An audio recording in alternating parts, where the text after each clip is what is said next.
Kol aleihem mimosov apachad B'gozer yachoyid makoven Kol aleihem mimosov apachad B'gozer yachoyid makoven Kol aleihem mimosov apachad B'gozer yachoyid makoven Kol aleihem mimosov apachad B'gozer yachoyid makoven. Hello everyone, this is the second in the series of Kiddush Levana, and if you recall last time, we basically threw out the fundamental question. Is Kiddush Levana what we call a Birkat HaNehenin, namely a bracha you make on enjoying the fact that there's light and that the moon is getting bigger and bigger at the beginning of the month? Or no, it's a Birkat HaShevach, is giving praise to God that He created the moon.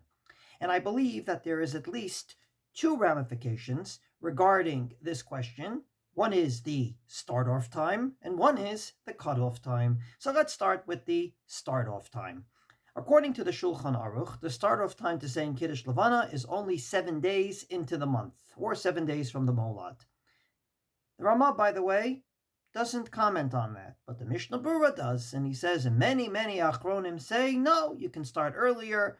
Actually, you can start way back from the third day after the Molad. I want to make clear it's not 3 days into the month, namely not Gimel Cheshvan, but rather 3 days after the Molad.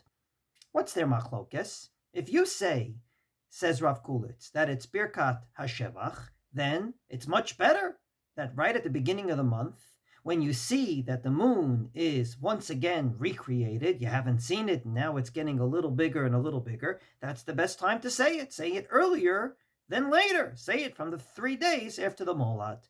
But if you say no, it's a Birkat HaNehenin, it's a bracha on enjoying it, then the bigger it is, the more enjoyment you get. And therefore, the better time to say it is going to be, of course, from the 7th day of the month, when it's really substantial, until the 15th.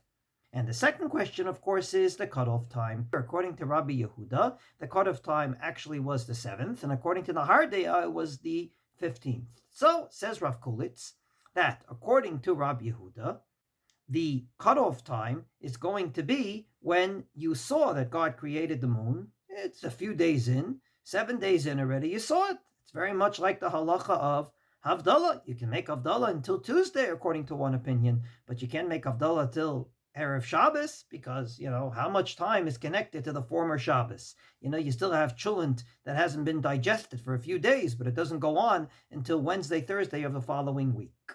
However, if you say it's Birkat HaNehenin, it's a bracha on enjoyment, then the bigger the moon gets, the better. And therefore, the Nahardea opinion, the majority opinion in the Gemara, was that indeed you can say Kiddush Levana way past the 7th, all the way till the 15th. So, as we could see, both the start-off time and the cut-off time will be a function of, is this a bracha of praise to God, or no? Is this a bracha of enjoyment of the new moon?